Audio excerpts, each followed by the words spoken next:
Advanced canola trait technology is here.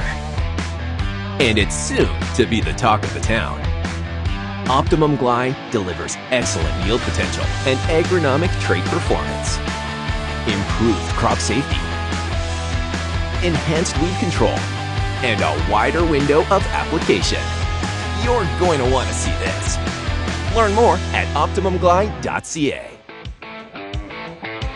It's time for RealAg Radio on Rural Radio Channel 147 on Sirius XM.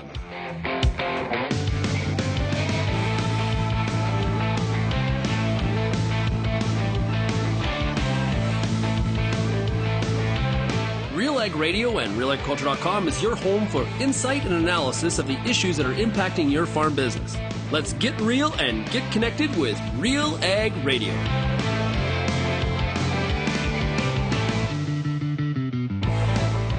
Welcome to this Thursday edition of RealAg Radio. I am your host, Lyndsey Smith, and it's Thursday, and that means it's time for the Farmer Rapid Fire, brought to you by Pioneer Seeds Canada, and I am so excited. I know I probably say this every time, but the Rapid Fire is probably one of my favorite things we do on this show. It gives us a chance to visit 4 different farmers, sometimes 5, in different provinces, different parts of the provinces, get a sense of where the crops are at, what's keeping people busy that week, some of the challenges, what's going well, even the exciting things that are happening in people's lives. And so I adore this show so much. And so super excited to hear from all the farmers today. So we are going to visit Quebec. We will head to Ontario. We've got a Manitoba farmer lined up, and also to Alberta. And later in the show, you'll also hear from John Seliga. He's the rep down in the Sarnia, Lambton County area of Ontario. And if the name sounds vaguely familiar, it may be because you listen to The Agronomist or watch the show Monday night at 8 p.m. Eastern.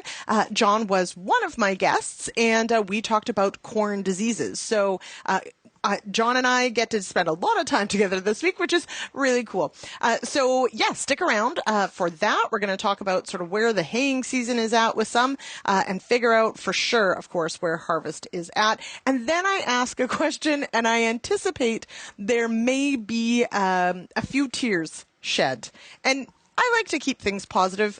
They're not necessarily always sad tears, but one of the things I'm asking, or the question of the week that I'm asking this week, is your favorite farm dog. What was their name? And it doesn't have to be the current farm dog, because let's face it, not all farm dogs turn out that great. Although we love them all, don't we? Anyway, so we've got a new puppy coming soon, and farm dogs are a huge part of what we do. Of course, we have herding dogs. We have livestock guardian dogs. The kids love to name them. And it's always a fun thing. So I figured I'd ask our farmers. And I guess we'll see. Does everybody even have a farm dog? I suppose I shouldn't assume, but we'll see.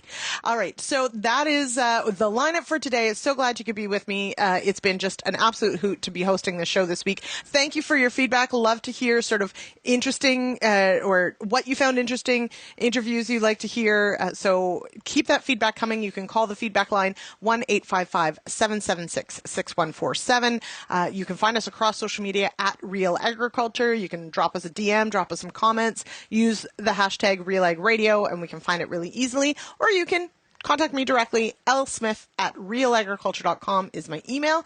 And you can let me know, maybe you've got an idea for a guest or a topic. If you want me to dig into something, by all means, I will. And I should be here next week as well, a little more frequently. I think Sean is still a little busy next week. So zip me a line. We'll see what we can do. Alrighty, let's take a break, and I will be back with a Farmer Rapid Fire brought to you by Pioneer Seeds Canada right after this. At the 2023 Canadian Beef Industry Conference, RealAg Radio did a live broadcast in front of the audience, and we focused on managing your farm business through adversity. We're talking right now to Todd Miller. He is CEO of Tech Canada. Todd, I want to hit on decision making. What are some suggestions you have in terms of making good decisions during very stressful times? The pre-existing solution to all problems lies within the questions you ask. So in essence, if you can find yourself in a room with like-minded individuals, regardless of industry, the process to follow is to really say, how do I do this? And state that very, very clearly. give a little bit of background, and state why it's important. Make sure that everyone has a vested interest in just what you're trying to accomplish, and start probing each other and really asking really deep questions, and all of a sudden, an answer prevails. The pre-existing solution to all problems lies within the questions you ask. Introducing the all-new Xerion 12 Series tractor by Kloss. Redesigned from the ground up to redefine the high-capacity four-wheel drive market. With 653 max horsepower, industry-leading hydraulic flow, a silky smooth CVT, a powerful TerraTrack undercarriage, and a quiet, comfortable cab with 20% more legroom. More than just power. The all-new Xerion by Kloss.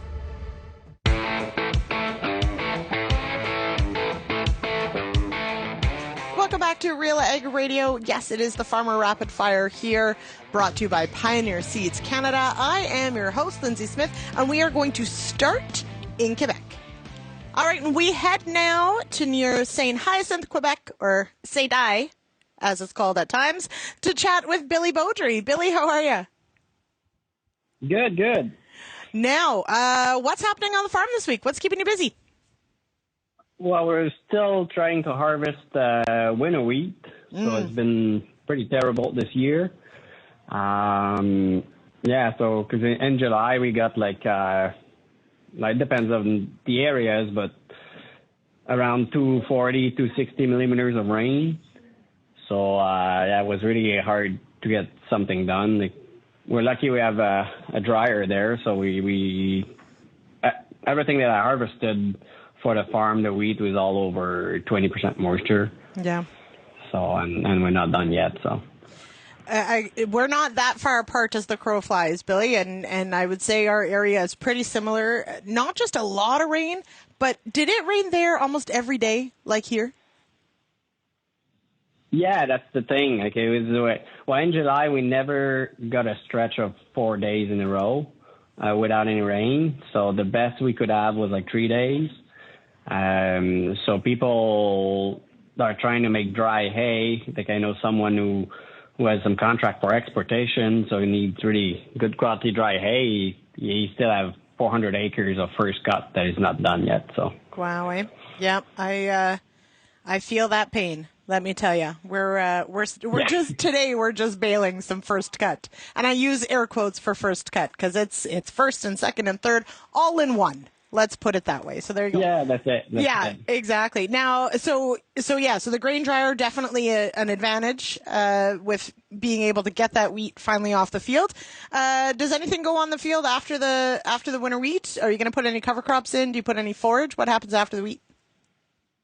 Yeah, well, usually that's the plan. But like when we're early, we try to. Some fields I had some clover underseeded. Mm-hmm. So I was pretty happy this year. I didn't do as many acres as usual. So we barely had the time. We just harvested the heads just before the clover go over it, since we had so much rain. Yeah. And after that, I was supposed to put some peas in with a mix with some radish, but like it's getting late, so probably gonna just put something cheaper if we're just able to do anything. So probably be only radishes or something like that after we have put down our manure, but it's still not done yet. So yeah, I know it's someone said to me that next Friday was September, and I was not very kind in my response. Because yesterday it's kind of funny because yesterday we were all happy, like as of like next Monday, the forecast was saying like 7 days in a row of sun. Mm-hmm. So like, oh, that's it. Like we'll be able to do some work. And got up this morning, and now it's just raining. Supposed to be raining almost every second day. So I just went back like it was. So yeah, I know. I was kind of hoping we were in for a bit of just 1 week without rain would be. It would make a huge difference. It would be great. But that's farming, I guess. All right, now you did mention spreading manure. So typically, I'm going to guess the manure goes on after the wheat. Is that usually the rotation and what you plan to do with manure? Yeah, that's it. There's a lot of swine producers around here. I have a couple barns as well. So, usually it's manure. When we have some land leveling to do, we'll do it. There was one field I was supposed to put some new tiles in, but we're just harvesting it today, so we'll see how it goes. Yeah. Now, how do the other crops look? Not bad. Surprisingly, the corn seems to support the water not too bad. I think the luck that we've had is that June was dry. Like if it would have been the opposite, if we would all the rain that we got in July, if it would have been in June, I don't even know if we would have a harvest, but crop. But corn is looking good. Hopefully September we don't have any frost because I don't find it that advanced yet. But soybean is looking too good with all that moisture there. We're starting to see some fields with diseases like Sclerotinia. We still don't know how it's going to end up. But my no-till beans are looking better for diseases. But the no-till part where it was maybe a little bit too wet whenever we planted are looking like some wet spots or anything. They're looking bad. So it's going to be an interesting comparison this fall compared to conventional and the no-till again this year. And did you go in to spray for white mold for Sclerotinia? Did you go in earlier this season and put a pass across or no? Yeah, well, since we do a lot of no-till beans, like I don't have a big history of diseases on my farm. So usually I don't spray. Funny because I spray all the neighbors, but I have one field there that I did like every second pass just to make a comparison, and it was a field that worked the ground this spring. So and it was really looking really nice, and I could start to see some disease in that field. So that's going to be nice to see. Like I think if the fungicide don't pay off this year, it's never going to pay off. But it's going to be nice to see. I'm really glad you leave some comparison. So that is awesome. That's super interesting. Next time you're on the Rapid Fire, make sure we talk about this or let Sean know if it's Sean. We do have our question of the week, and it's not a very serious one, though. If you want to talk about serious things, we can. But I'm asking people about farm dogs. So do you currently have a farm dog? Yeah. Everybody her name's does, Molly. right? Sorry, Molly? Yeah. That's it. Okay. So this is my question, because we're getting a new pup soon, a new working dog, and of course naming dogs is like, it's fun, but it's stressful. So current farm dog. So what has been your favorite farm dog? What was their name? Actually, I only had two dogs whenever I was younger. His name was Jack, and then Molly. Their kids just found their name, so that was it. We let them decide. That's brave of you. Kids aren't always good at naming things. Sometimes it's pretty terrible. We actually when I was pregnant with my son, my daughter wanted to name him, and so I let her name all sorts of other things so that she wouldn't name the child, because I was so worried of what she'd come up with. So there you go. But Molly's a pretty good name. I think your kids did very well. So there you go. Jack and Molly. Okay. Yeah, I think he seems pretty popular too. I think it's one of the most common names for dogs in Quebec. I don't know. So. Oh, maybe. I wonder. We should do a survey. All right. No, I appreciate it though. I'm keeping track, but also I don't know many farms that haven't had some pretty great farm dogs in their time. So there you go. All right, Billy, I hope the rest of the wheat harvest goes well for you, and we'll check in next time. Maybe we'll talk about how that fungicide pass did on the beans next time we have you on the Farmer Rapid Fire. All right, Billy, thanks so much. We'll talk to you again. Thank you. Bye. All right, from Quebec, we're going to hop to Ontario. We head down to Uxbridge to hear from Gerrit Herrema. Hello, how are you? I'm good, Lyndsey. How are you? I'm doing well. Actually, I'm lying. I think you and I are both probably in similar boats on the hay front.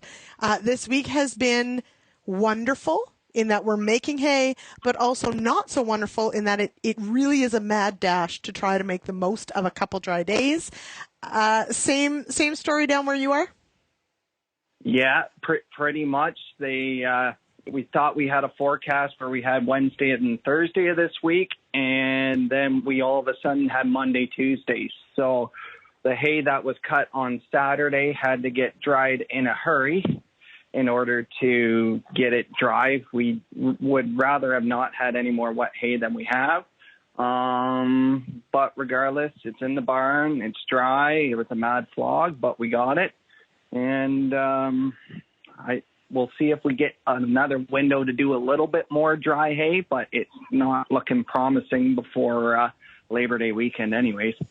Now, do you adhere to the sort of critical harvest period where, like if you need the feed, obviously you're going to take it, but do you worry about cutting in September, or is that a non-issue?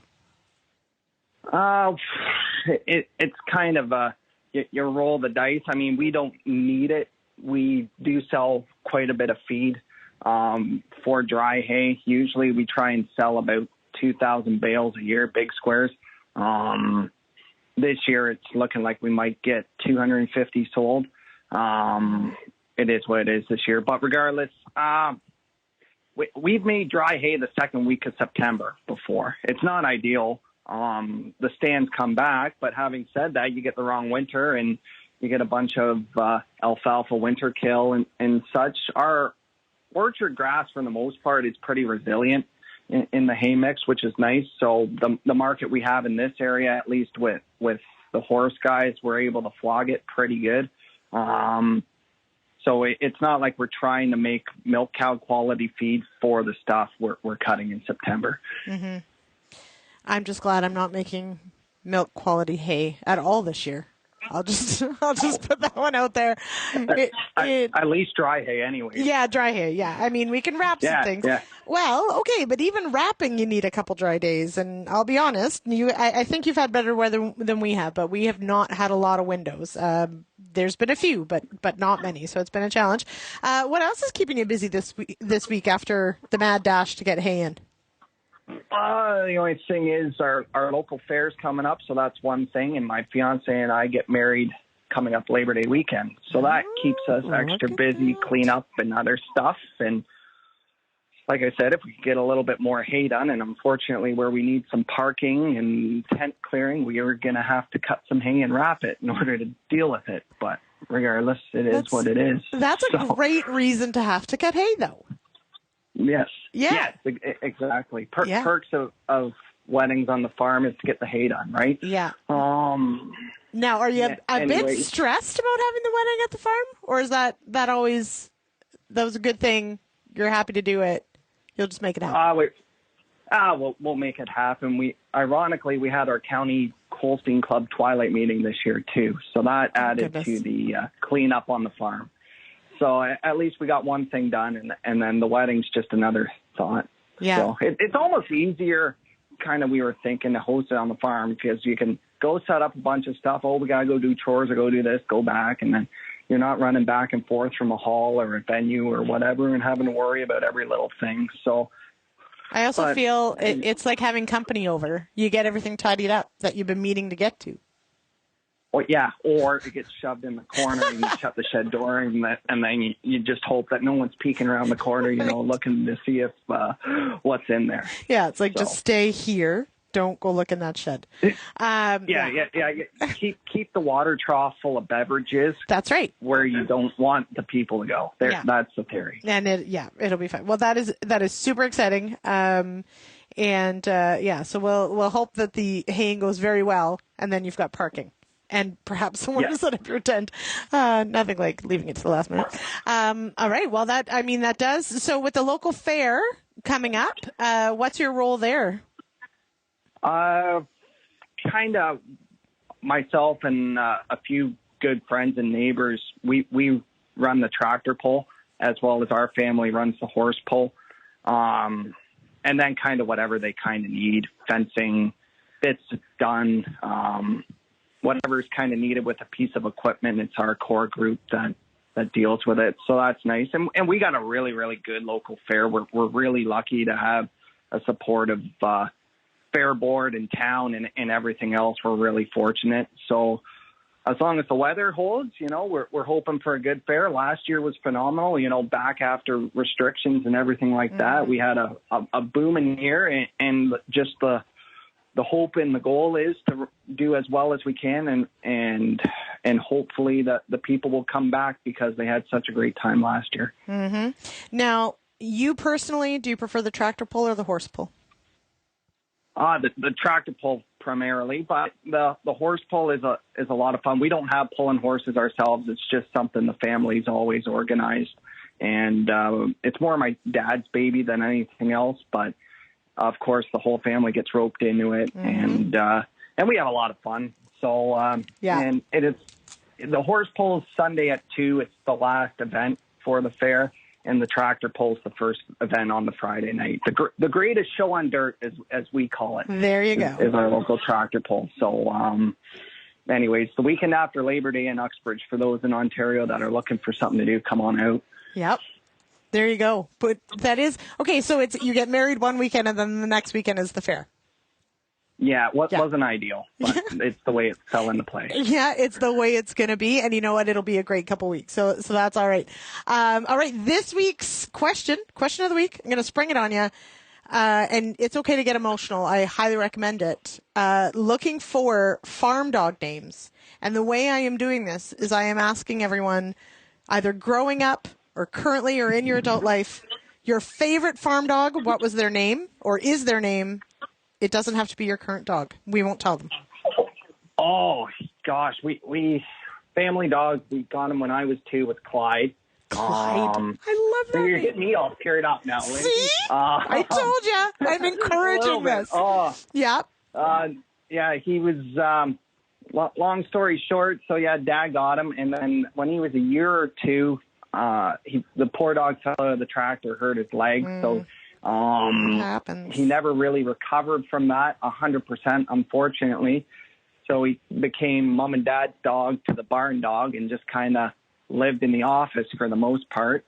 And then would walk back and forth. And if he smelt the barbecue, he'd go running over. We got a cell tower on the property, and they were having their wrap-up barbecue, and they had some venison steaks, and dog goes scampering off across the laneway and then over to the tower to join the tower guys. And no, he was always the welcoming committee, and there was a lot of cases someone would drive in and they'd have to drive around him because he was laying in the middle of the yard. So that was the type of dog he was. So that is an excellent farm dog. A lump. Yeah, he was super. I love that. No, you know what? Not that anyone's going to ask, but I love it. Clyde, it's a great name. Growing up, my farm dog was Tubbs.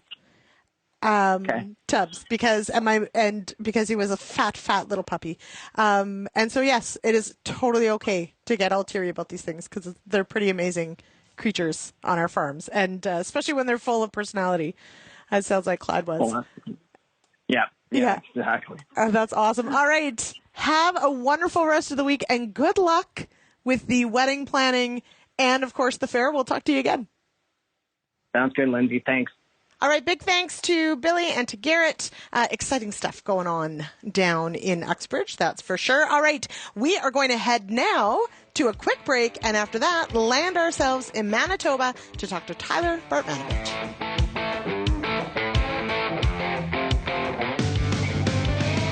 Kochia sucks. Big time. And hate it. Really gets in the way.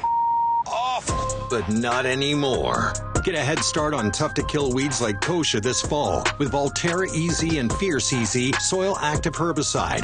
Apply after harvest before freeze-up for up to 8 weeks of extended control in pulses, soybeans, and wheat next spring. Volterra EZ, Fierce EZ for kochia. Visit newfarm.ca/kochia. Hi, I'm Bernard Tobin, host of the Soybean School on RealAgriculture.com. Throughout the year, on the Soybean School, we'll bring you timely agronomic video content from planting to harvest, from the latest agronomic research to the latest in production technology. Check out our massive video library on YouTube, RealAgriculture.com, or download the audio podcast versions wherever you get your podcasts. The Soybean School is brought to you by Pride Seeds, BASF, and Syngenta Canada. Did you know that Pioneer now has a full lineup of Enlist E3 soybeans? Take a look at Pioneer brand Enlist E3 soybeans for the highest yield potential and for the best agronomic package and herbicide trait options. From the lab to the field, Pioneer brand Enlist E3 soybeans are the best in beans, period. Ask your local Pioneer representative about Enlist E3 beans.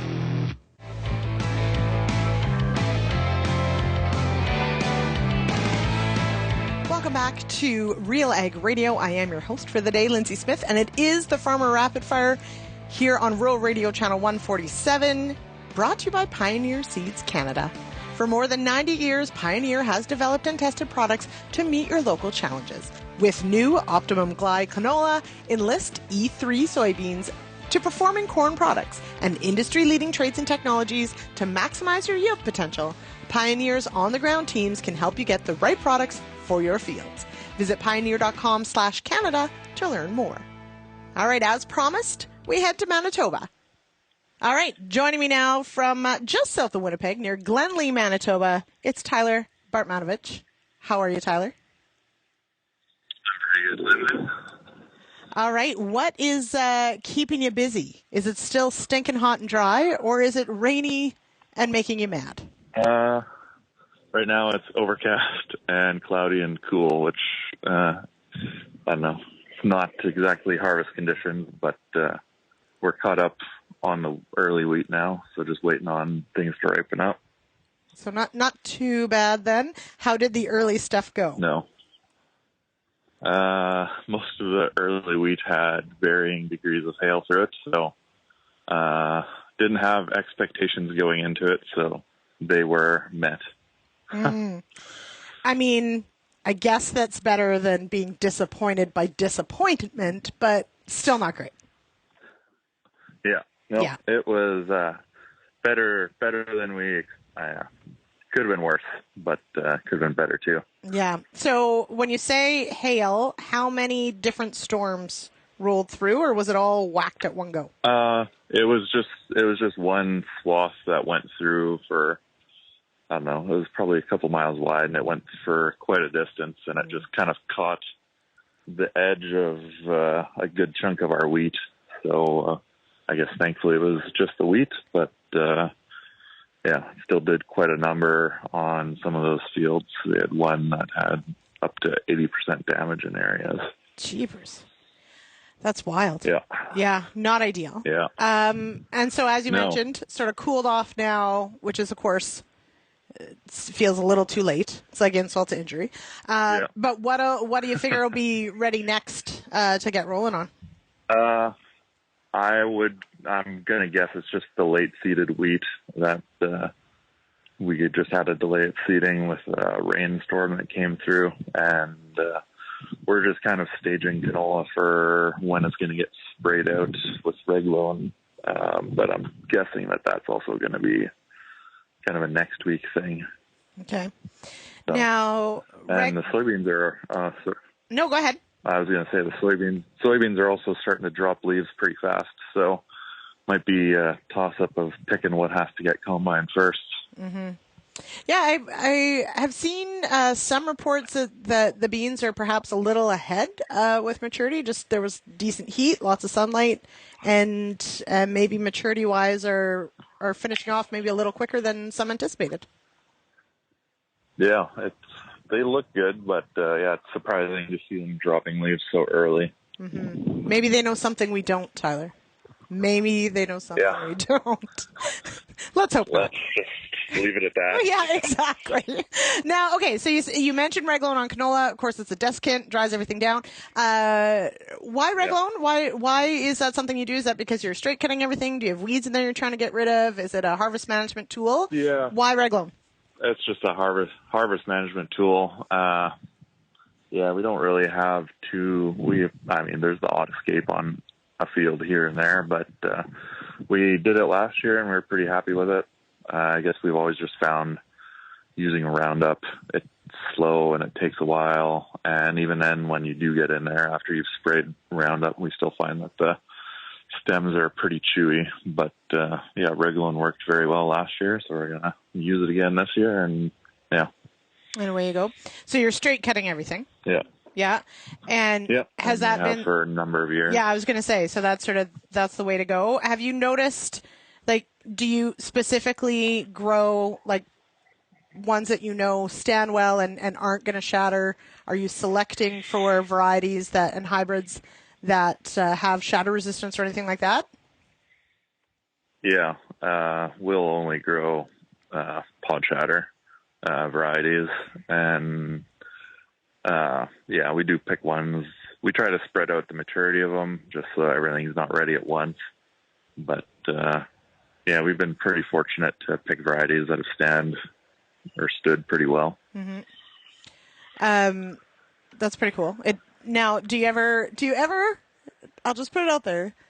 Do you ever miss the days of swathing? Like, do you ever think, man, maybe we should swath it this year? Not ever? No, I don't, especially running the combine. Mm-hmm. I just find that picking up a swath was just, I don't know, it's too inconsistent. And I find with the technology on the combines these days, you can keep them fed pretty well and pretty even. So no, I don't miss picking up swaths. Plus, there's that extra time that's spent swathing. I'd rather just make one pass in the field with the combine instead of an extra one with the swather. Mm-hmm. That's one more turn around the field. Absolutely. All right. Yeah. So, all right. So we'll see. It'll be interesting to see then, Tyler, and we'll be checking in with you in a couple weeks and see which one, the soybeans or the canola, ended up being done first. Last year, of course, was kind of a bizarre year in Manitoba as well, in that last year, certainly a lot of soybeans got done before the canola. Was that true for your farm too? Yeah, it was all over the place last year. Seeding was all over the place as well, but last year we started combining wheat, and then it was doing some canola, and then beans, and then back to canola and wheat. It was just all over the place. So this year will be not quite as bad like that, because the wheat will all be done first, and then it'll just be flip-flopping between canola and soybeans. But you just got to roll. Yeah, absolutely. All right, this week's question of the week, it's an incredibly hard-hitting news item. It's actually, do you have a farm dog currently? Yes or no? Yes, I do. Okay. Now, your dog's not going to know if that's not the favorite farm dog you've ever had. But I want to know, what was the name of your favorite farm dog? And you don't have to tell me if it's your current dog.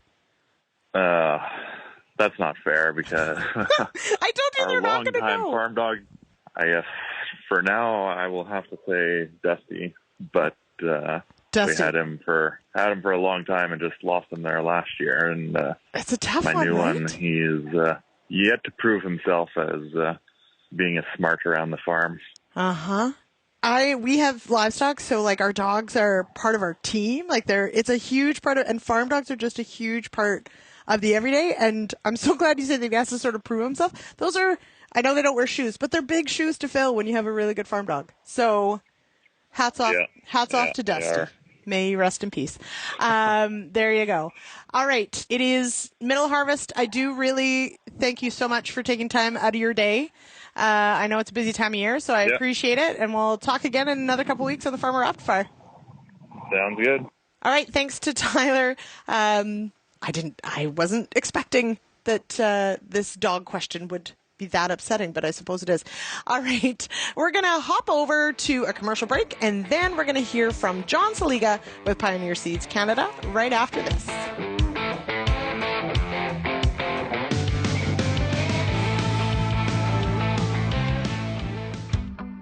Does your N stabilizer contain an active ingredient load high enough to be agronomically effective? If not, it could be costing you time and money. If you're putting down a nitrogen stabilizer, put your trust in Koch Agronomic Services.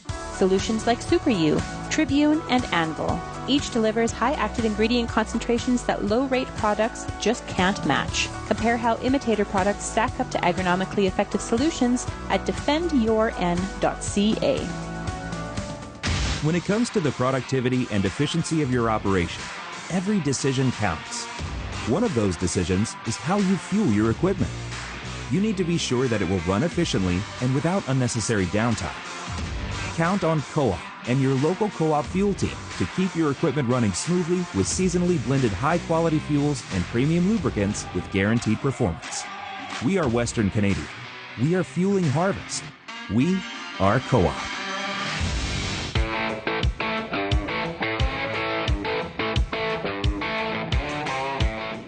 Welcome back to RealAg Radio here on this Thursday for the Farmer Rapid Fire, brought to you by Pioneer Seeds Canada.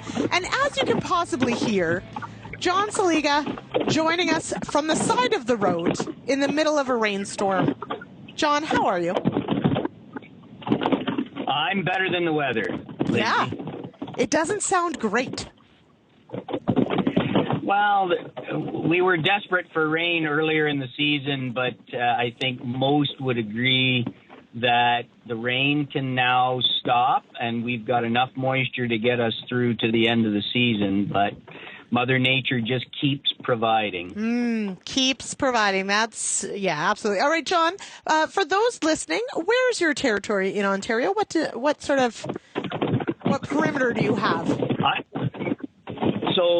So my territory, roughly speaking, is Sarnia, London, Windsor. So the very southern tip of Ontario, just across from Michigan. Okay. So all right. So that is typically not, or I should say maybe not typically the wettest area, but away we go. Oh, now away we go. Now it's super low. Okay. All right. So top of mind this week now for any of the listeners out there that took in Monday night's agronomists, John will be familiar. You were on the show on Monday. We definitely talked about gibberella risk in corn. Are you hearing concern from farmers right now? Yes, certainly. The weather conditions, as you can hear, and the weather conditions that we experienced at flowering or at tasseling were conducive to natural infection by gib. And, you know, we never know in southwestern Ontario what we might face because it takes a while for the disease to manifest itself. But I do believe that there is some increased risk for some gib infection in this season's crop because of this weather pattern that we seem to be stuck in. Mm-hmm. Now, hearing that rain fall, certainly in some areas, you know, the corn fared perhaps better than soybeans, but we are seeing the impacts of too much rain on this corn crop, potentially, perhaps some nitrogen deficiency showing up. How does that play into looking towards harvest, and how that might play into which fields get harvested first? Yeah, I think we're starting to see some fields show nitrogen deficiency, you know, that yellowing from the base of the plant moving up, and that is the sign that we want to start considering scouting fields in the fall and paying attention to any kind of plant cannibalization that may go on to feed the crop. I believe they're doing the yield tour right now across the province, but I am getting reports of some phenomenal yield potential coming out of the crop. So we have set up. We had good pollination. We're having decent grain fill. So there's a lot of yield potential there, and these plants that are potentially running out of nitrogen will cannibalize themselves to the benefit of making sure that they set as many viable seeds as they can. So growers are going to want to pay attention to any potential stock integrity issues come this fall and try to prioritize fields that are at risk. You know, consider taking those fields maybe earlier than they might. You might have to take grain at a little bit higher moisture, but anybody that's run a harvester knows harvesting standing corn is much more pleasing than harvesting corn that's laying on the ground. Mm-hmm. Keep it standing. Now, we did also mention with gibberella as well, the potential there that if you've got gibberella in a field, the longer that corn stays out, the more dawn may accumulate. So another reminder there on prioritizing fields at harvest. Exactly. So most agronomists are always going to tell you, as a producer, scouting and getting into the field and knowing what you've got from a crop standpoint is critical. And so between stock integrity and then the quality of the grain, if we do have gib infection this fall, we're going to want to monitor those fields and definitely consider taking those fields that do have higher gib pressure, consider taking them earlier because vomitoxin is not going to be your friend at the elevator. Absolutely. Now, moving on to soybeans, certainly seeing more SDS, more sudden death syndrome in soybeans. In your area, is it on the increase? Or what's happening there?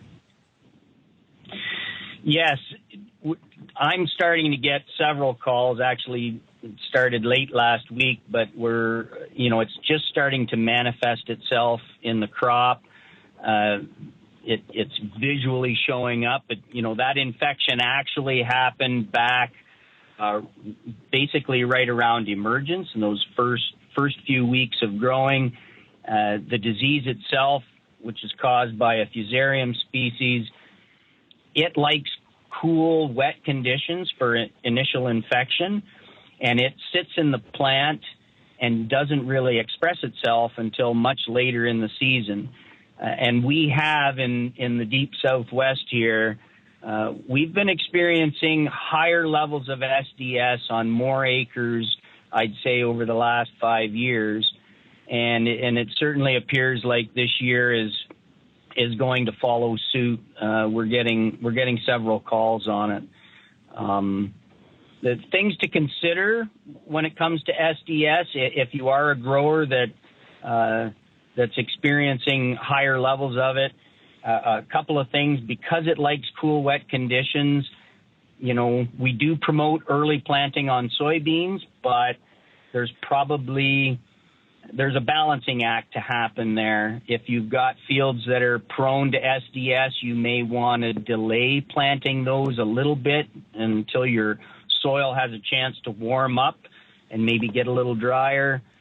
And then, of course, there are options with seed treatments, like a product called Alivo. We use Alivo on our products for those that want to battle sudden death syndrome. It's a tough one, though, absolutely, as you said. All right, and it does sound like that rain is starting again. John, we're out of time, but I appreciate this very much. Stay safe, stay dry, and I hope things clear out for the weekend so everybody can get back out in the field. Thanks, Lyndsey. Really appreciate it. All right, John, thanks so much. I'll be back with more of the Farmer Rapid Fire, brought to you by Pioneer Seeds Canada, right after this.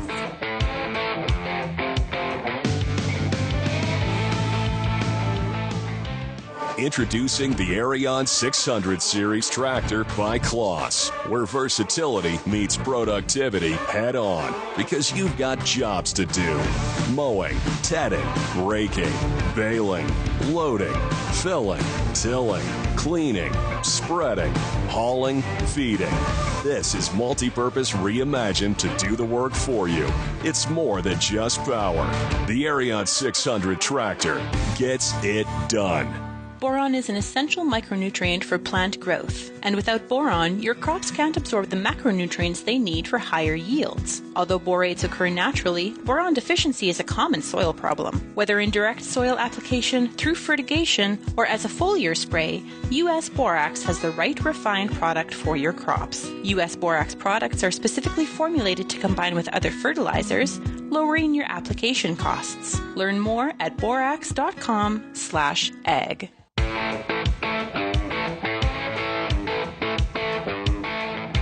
Welcome back to RealAg Radio. I am your host, Lyndsey Smith. And yes, it is the Farmer Rapid Fire, brought to you by Pioneer Seeds Canada. We head to our last stop of today, over to Alberta. All right, we head now to Vegreville, Alberta, and we're talking to Daryl Tuck. Daryl, welcome here. Thank you for having me on this morning. Now, Vegreville, is that with the giant Easter egg? That is correct, yeah. And is it a pasenka? Is that what we're supposed to call it? That is the official name, correct, yeah. Yes! All right, trivia time, everybody. Now you know. So if no one knows what I'm talking about, Google it. It's pretty impressive. All right. Daryl, how are things on the farm this week near the giant egg? Well, our farm, we're sitting in holding mode here. We didn't get started seeding quite as early as some of our neighbors. Some of the neighbors have peas off already, and our peas are still not ready to spray pre-harvest. So we're a couple weeks away before we actually start. But we've got neighbors that have wheat pre-harvested already, and a couple neighbors, not very many, but there's a few early guys that are in that position. And again, like I mentioned, lots with peas off already. So what held you back? Were you too wet? What happened in the spring? We just kind of stick with a kind of a standard seeding date. We try not to jump the gun too much, but truth be told, we're not always ready to start early anyway. So it just kind of worked out. One of the things that we've been doing the last couple of years, though, is seeding our wheat first and then seeding our peas after. Just trying to get a little better yield on our wheat. And I think the peas jump out of the ground a little quicker when the ground is warmer. And we're trying to see if there's any downside to that other than watching everybody else combine peas and we're sitting there waiting. So that is, I like how you put that, because that's an important consideration, right? It is tough when you're seeing everybody else roll and you're not quite there yet. So I don't want to diminish that, but if yield-wise and pocketbook-wise it makes sense, can you get over sitting on your hands a little? Yes. So we've a little bit of experience with that. We've, for, I don't know, the last 8 years or so, we've been straight cutting canola, and that really works on training your patience to sit back and wait. We're often some of the last ones done harvesting in our area because of that, and just simply waiting on the canola to get harvestable. Mm-hmm. Now, right now, I think a lot of people, to switch gears a little bit, when we think of Alberta, we're certainly, and BC right now, thinking about wildfires. Has your area been under smoke a lot of this season, or how has your part of the province fared this year? We've had periods of smoke, definitely. I can't say specifically how that's impacted our maturity, but it definitely will have. But I think in a lot of cases, the seeding date is as much a determining factor as any. Simply, like I mentioned, there's peas off already, so that means that the days from seeding to maturity, at least on peas, has been reached. And the question will be on some of these other crops, how much that may have slowed that down as we get a little bit further. So my crops being seeded a little bit later may have a bigger impact than some of the earlier seeded crops. Mm-hmm. Certainly. I mean, it's been wild for some areas. I'm way out here in Ontario, and we had June was just incredibly smoky, which was pretty rare for this area. So it'll be interesting to see if we can sort of figure out an impact from that or not. We'll see how it goes, but always interesting. Now, so you said you grow wheat, canola, peas. Is there anything else in the rotation? Although that sounds like a really good one. No, nothing else currently. We've dabbled in other things, but currently that's our go-to mix. And so what order does it run in? Does the wheat always follow the peas? Typically, yes. Occasionally, for random reasons, that may get switched up a little bit. We find that on a normal spring, the canola emergence in pea stubble is a little bit variable. The pea stubble doesn't trap quite as much surface moisture, and so we find the soil surface following peas is often a little bit drier and more difficult to get canola to germinate. Mm-hmm. Now, with canola and peas in rotation, how have you managed some of the weeds that might want to stay in both of those, or specifically the peas? Has that been a challenge, or you've got it sorted? We've always have problem weeds that we struggle with. We have to use some more expensive options from time to time, and this year I'm regretting not having put some edge down on some of my pea land because I've got a mess of cleavers. The way the season went this year, we started out dry, and by the time the crop was past spray stage, we started getting some weeds emerging, due to some of the rains that came a little bit too late, I guess, in that regard. Mm-hmm. And before the crop could fully canopy over, we did end up with some weed problems. But it's always a learning game, and hopefully we can clean some of those issues up next year. I hate cleavers. If no one knows what cleavers are, it's like nature's Velcro, and they stick to you. And, just awful. It's a terrible weed. So I hear you on that one. Yeah, and these ones are tall as the peas are, and you can't even walk through it. It's like a tripping hazard. Yeah, exactly. Yeah, well, because they hold on so tight. Okay. Now I am asking question of the week, and it is okay to wax emotional about this, because I have a feeling that's going to happen to some, because it's a big deal. But in our family, we're getting a new farm dog soon, a pup, and we're of course naming is a big thing, and so I'm looking for ideas. And so my clever way to do that is to ask all of you on the Farmer Rapid Fire your favorite farm dog. What was their name? And it doesn't have to be your current one. They're not going to know. Well, my favorite childhood dog, his name was Brandy. Brandy, but it was a he named Brandy. It was a he. Okay. Correct. Yeah. I feel like that's a girl's name, but okay. Carrying on, Brandy.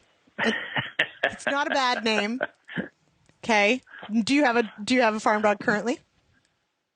I do not. Oh, everybody who knows Daryl, bring him a puppy.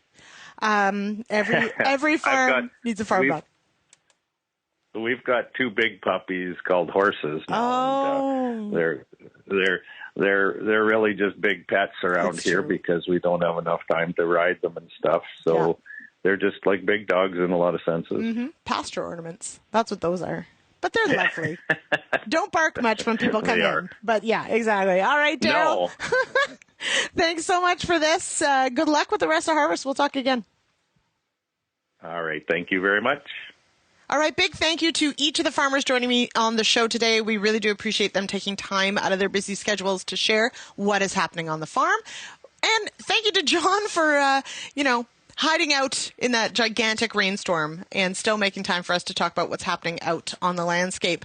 If you've got feedback on today's show, by all means, send us your feedback on the listener line, 1-855-776-6147. You can find us across social media at RealAgriculture. You can send me an email at lsmith@realagriculture.com. All right, I'll be back tomorrow to host the Friday show. We've got the issues panel. We're going to talk about the Pro Farmer Tour. There's lots to talk about, so we'll see you again, 4:30 Eastern, right here on Rural Radio, Channel 147.